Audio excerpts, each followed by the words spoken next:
few moments later. Assalamualaikum warahmatullahi wabarakatuh. Perkenalkan, saya Hilda, NIM 220419, kelas RA1 Manajemen. Video ini merupakan presentasi untuk memenuhi syarat ujian tengah semester mata kuliah perilaku keorganisasian dengan dosen pengampu Bapak Ade Faisal Mabtuhi, SEMM. Materi pertama yaitu konsep dasar perilaku organisasi. Perilaku adalah sebuah gerakan yang diamati dari luar. Contohnya yaitu seperti orang berjalan, naik sepeda, dan mengendarai motor atau mobil. Untuk aktivitas ini harus berbuat sesuatu.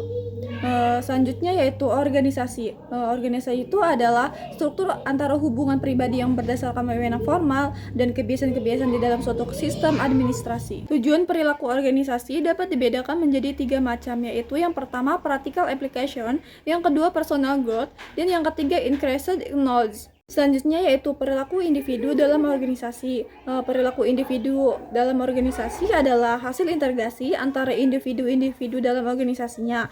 Oleh karena itu, untuk memahami perilaku organisasi, sebaiknya diketahui terlebih dahulu individu-individu sebagai pendukung organisasi tersebut. Selanjutnya yaitu kepribadian dalam perilaku organisasi. Kepribadian seorang individu merupakan suatu kelompok ciri-ciri yang relatif stabil dan temperament yang sangat dipengaruhi oleh faktor-faktor yang diwarisi dan faktor-faktor sosial, kultural, dan lingkungan. Selanjutnya yaitu asas-asas organisasi. Asas organisasi adalah suatu kekuatan yang menyatukan dan menyelaraskan usaha bersama dari masing-masing unit kerja guna mencapai tujuan, supaya koordinasi dapat berjalan baik dan diperlukan kekuasaan atau otoritas dalam organisasi, mutual service, dan pelayanan bersama. Kesimpulannya yaitu perilaku organisasi adalah suatu disiplin ilmu yang mempelajari tentang perilaku tingkat individu dan tingkat kelompok dalam suatu organisasi serta dampaknya terhadap kinerja atau baiknya kinerja individual maupun kinerja kelompok. Setiap pekerjaan memerlukan suatu keterampilan tertentu sesuai dengan bidangnya masing-masing. Suka tidaknya suatu pekerjaan serta perasaan seseorang bahwa keahliannya dibutuhkan dalam melakukan pekerjaan tersebut akan meningkatkan atau mengurangi kepuasan kerja. Materi yang kedua yaitu teori perilaku dan model perilaku organisasi. Perilaku organisasi adalah studi yang menyangkut aspek tingkah laku manusia dalam suatu organisasi atau dalam suatu kelompok tertentu. Perilaku organisasi meliputi aspek yang ditimbulkan dari pengaruh organisasi terhadap manusia dan juga aspek yang ditimbulkan dari pengaruh manusia terhadap organisasi. Selanjutnya yaitu tujuan dan prinsip dalam organisasi. Yang pertama, meningkatkan kemandirian serta kemampuan dari sumber daya yang dimiliki. Yang kedua, menjadi wadah yang membantu mencari keuntungan bersama-sama dengan kerjasama yang sudah terbagi dengan baik. Ada 2 konsep dasar organisasi. Yang pertama, sebagai wadah di mana kegiatan manajemen dilakukan organisasi adalah tempat di mana kegiatan manajemen dijalankan bersifat statis.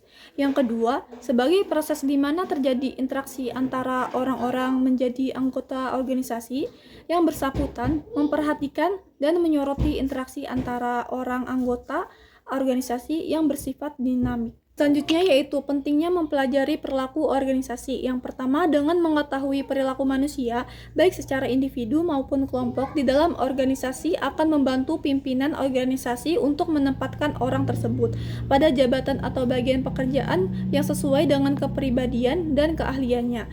Yang kedua, dengan mengetahui perilaku manusia, pimpinan lebih mudah menentukan motivasi apa yang paling tepat bagi bawahannya agar semangat kerjanya itu meningkat. Yang ketiga, dengan mengetahui perilaku manusia dalam organisasi dapat membantu pimpinan dalam menggerakkan dan mengarahkan bawahannya untuk melaksanakan tugasnya dalam mencapai tujuan yang diinginkan.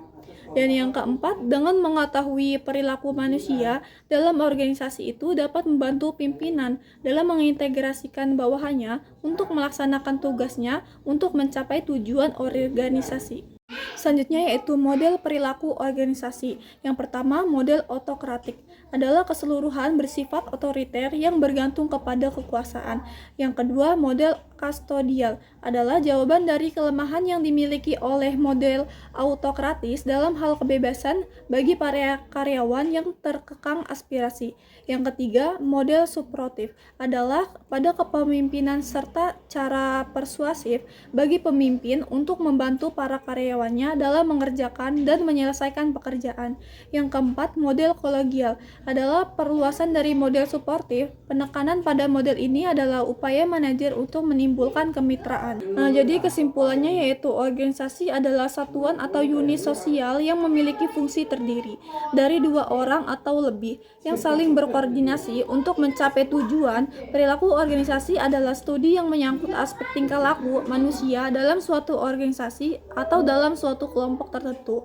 Perilaku organisasi meliputi aspek yang ditimbulkan dari pengaruh organisasi terhadap manusia dan juga aspek yang ditimbulkan dari pengaruh manusia terhadap organisasi, dan mempelajari perilaku organisasi yang sangat penting karena dengan mengetahui perilaku manusia baik secara individu maupun kelompok di dalam organisasi akan membantu pimpinan organisasi untuk menempatkan orang tersebut pada jabatan atau bagian pekerjaan yang sesuai dengan kepribadian dan keahliannya.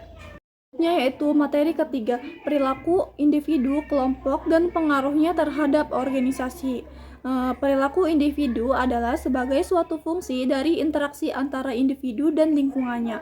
Individu membawa tantangan dalam organisasi berupa kemampuan, kepercayaan pribadi, pengharapan, kebutuhan, dan pengalaman masa lainnya.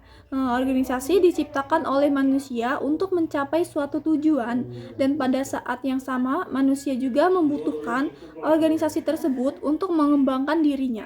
Selanjutnya, perilaku individu terhadap organisasi. Perilaku individu dalam organisasi yaitu mengacu pada tindakan, sikap, dan respon yang ditunjukkan oleh setiap karyawan atau anggota organisasi. Dan ada 5 karakteristik perilaku individu dalam organisasi, yaitu yang pertama kepribadian, yang kedua persepsi, yang ketiga sikap, dan yang keempat pembelajaran, dan yang terakhir motivasi. Selanjutnya yaitu konsep perilaku individu dalam kelompok. Yang pertama, konsep persepsi. Persepsi adalah cara individu menganalisis dan mengartikan pengamatan indrawi dengan tujuan untuk memberikan makna terhadap lingkungan sekitar.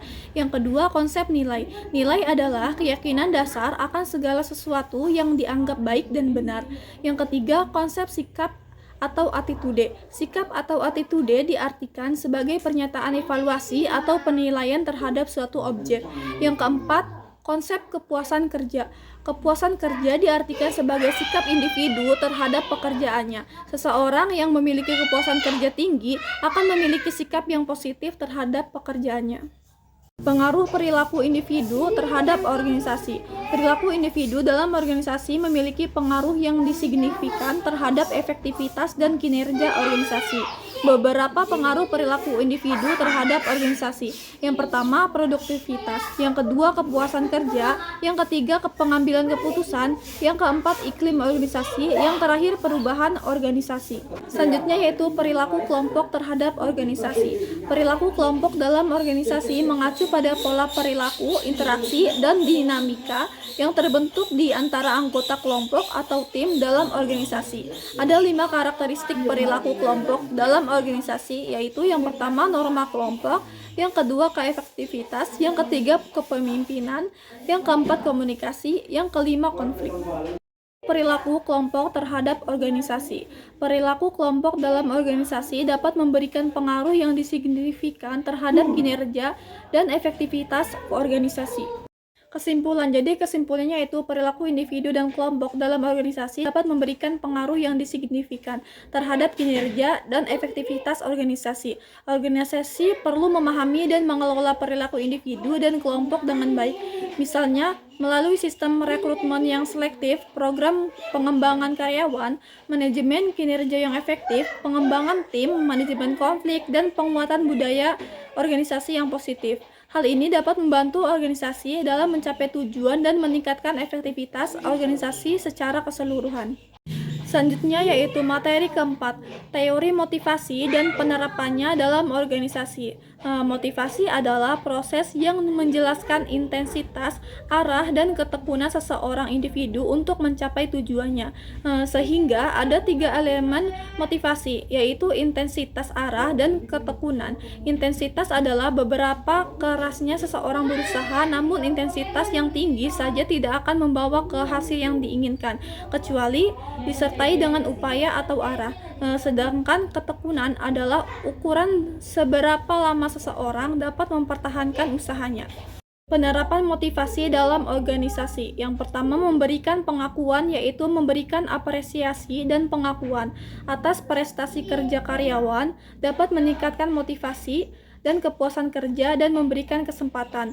Yang kedua, pengembangan karir, yaitu memberikan kesempatan bagi karyawan untuk mengembangkan keterampilan dan karir mereka dapat menjadi motivasi tambahan, menciptakan lingkungan kerja yang mendukung. Yang ketiga, motivasi individu, yaitu lingkungan kerja yang positif, kolaboratif, dan memberikan otonomi kepada karyawan dapat meningkatkan motivasi dan kinerja. Motivasi dan kinerja. Motivasi merupakan keadaan atau kondisi yang mendorong seseorang untuk melakukan sesuatu sehingga dapat mencapai tujuannya. Motivasi yang tinggi dapat meningkatkan kinerja seseorang dalam menyelesaikan tugasnya dengan lebih baik dan efektif. Dengan adanya motivasi yang kuat, kinerja juga dapat meningkatkan sehingga proses penyelesaian tugas dalam bekerja dapat dipercepat. Motivasi juga sangat penting dalam proses belajar, karena seseorang yang tidak memiliki motivasi tidak akan mungkin melakukan aktivitas belajar dengan baik. Kesimpulan, jadi kesimpulannya yaitu motivasi diidentifikasi sebagai faktor kunci yang mendorong, merangsang, atau menggerakkan seseorang untuk mencapai tujuannya. Motivasi sangat penting dalam konteks perilaku organisasi, karena dapat meningkatkan kinerja individu dan mempercepat proses penyelesaian tugas. Motivasi juga diperlukan dalam proses belajar, karena seorang yang tidak bermotivasi itu tidak akan melakukan aktivitas belajar dengan baik. Oleh karena itu, penerapan strategi motivasi yang efektif dalam organisasi dapat membantu meningkatkan kinerja karyawan dan mencapai tujuan organisasi dengan lebih efisien. Selanjutnya materi 5, nilai sikap dan kepuasan kerja.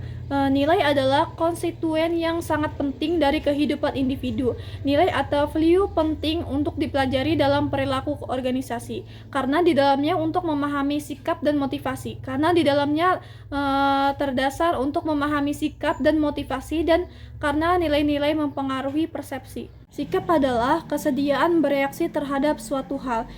Berarti bahwa sikap senantiasa terarahkan pada suatu objek tertentu, dalam arti bahwa tak ada sikap tanpa objek, dan gerakan atau reaksi terhadap objek inilah yang dimaksud dengan sikap.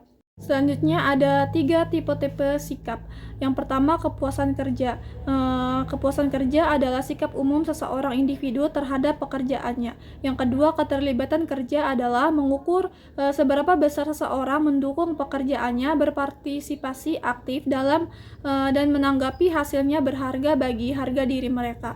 Yang ketiga, komitmen kerja adalah seberapa besar seseorang karyawan mendukung organisasi dan tujuan dan ingin tetap menjadi anggota. Kepuasan kerja merupakan respon efektif atau emosional terhadap berbagai segi atau aspek pekerjaan seseorang. Sehingga kepuasan kerja bukan merupakan konsep tunggal. Ada 5 faktor-faktor kepuasan kerja. Yang pertama, konten kerja. Yang kedua, kondisi kerja yang mendukung. Yang ketiga, kompensasi. Yang keempat, kelompok kerja. Yang terakhir, pengawasan. Kesimpulan, jadi kesimpulannya yaitu nilai, sikap, dan perilaku yang saling terkait satu sama lain. Semua faktor ini menentukan kepribadian seorang individu. Nilai mewakili individu, standar, iman, cita-cita, atau bahkan acara dan kegiatan. Ketika kita mengatakan bahwa individu harus setia kepada organisasi, satu berfungsi adalah ekspresi dari individu, standar, iman, atau yang ideal ia membawa dengan dia sebagai bagian dari kepribadian. Selanjutnya materi 6, membangun kerja tim yang efektif. Kerja sama biasanya dilakukan atas dasar tujuan yang sama, yaitu tujuan yang hendak dicapai. Dalam suatu organisasi sangat diperlukan adanya suatu kerja sama kelompok, karena semua penggerak suatu organisasi adalah manusia, bukan mesin, komputer, atau yang lainnya. Dan secara psikologis, manusia terbagi dalam 3 sifat, yaitu manusia sebagai insan individual, manusia sebagai insan sosial, dan manusia sebagai insan berketuhanan. Definisi tim. Tim adalah sebuah unit sosial yang terdiri dari sejumlah individu yang memiliki peran masing-masing serta saling berhubungan satu sama lain dan memiliki seperangkat nilai-nilai atau norma-norma. Definisi kerja sama tim. Kerja sama tim adalah suatu kemampuan untuk bersama dan menuju visi dan misi bersama. Dengan kata lain, kerja sama tim merupakan suatu kemampuan yang kuat dalam mengarahkan dan mendorong para individu dalam menuju dan meraih tujuan organisasi secara bersama-sama. Cara efektif dalam membangun tim. Yang pertama, hubungan interaksional atau yang sering disebut hubungan antar manusia, yaitu dilandasi kecintaan kepada sesama akan menghasilkan hubungan manusia mutualisme yang tidak dapat digantikan oleh motif apapun. Yang kedua, kejujuran merupakan tali pengikat organisasi yang paling kuat. Yang ketiga, dalam membangun hubungan yang terpenting adalah sikap saling menghargai, yang dapat meletakkan landasan bagi suatu hubungan yang baik. Ada 3 kriteria utama dalam menentukan keefektifan sebuah tim kerja, yaitu yang pertama, hasil kerja tim, yaitu penilaian kinerja yang dihasilkan secara kualitas maupun kuantitas. Yang kedua, kepuasannya, itu kepuasan yang didapatkan oleh masing-masing anggota tim dalam kerja tim sehingga ingin bekerja lagi dalam tim yang sama. Yang ketiga, belajar, yaitu anggota tim dapat pembelajaran yang bermanfaat dari tim kerja tersebut. Selanjutnya, langkah-langkah membangun kerjasama tim yang efektif. Yang pertama, membangun kepercayaan dan saling menghormati di dalam sebuah tim. Yang kedua, mengatur ekspektasi bersama. Yang ketiga, pemimpin tim dapat memfasilitasi komunikasi di antara anggota tim. Yang keempat, menanamkan sikap saling memiliki dalam kelompok. Yang kelima, melihat sisi positif dari perbedaan pendapat. Yang keenam, pengkajian perform tim dan umpan balik setelah selesai kerja sama tim. Manfaat memiliki tim yang bekerja secara efektif. Yang pertama, produktivitas yang meningkat. Yang kedua, inovasi dan kreativitas. Yang ketiga, peningkatan kualitas. Yang keempat, kecepatan dalam pengambilan keputusan. Yang kelima, peningkatan kepuasan kerja. Manfaat memiliki tim yang bekerja secara efektif. Yang pertama, produktivitas yang meningkat. Yang kedua, inovasi dan kreativitas. Yang ketiga, peningkatan kualitas. Yang keempat, kecepatan dalam pengambilan keputusan. Yang kelima, peningkatan kepuasan kerja. Kesimpulan, jadi kesimpulannya, tidak ada organisasi atau perusahaan yang sukses karena super tim, tetapi sebagai besar organisasi atau perusahaan akan berjaya karena adanya super tim. Semua kekuatan diarahkan untuk terwujudnya visi misi dan strategi organisasi atau perusahaan, tercapainya kinerja yang optimal yang akan mendukung kesejahteraan seluruh anggota tim atau kelompok dalam organisasi atau perusahaan. Sekian dari presentasi saya, kurang lebihnya mohon maaf. Wassalamualaikum warahmatullahi wabarakatuh.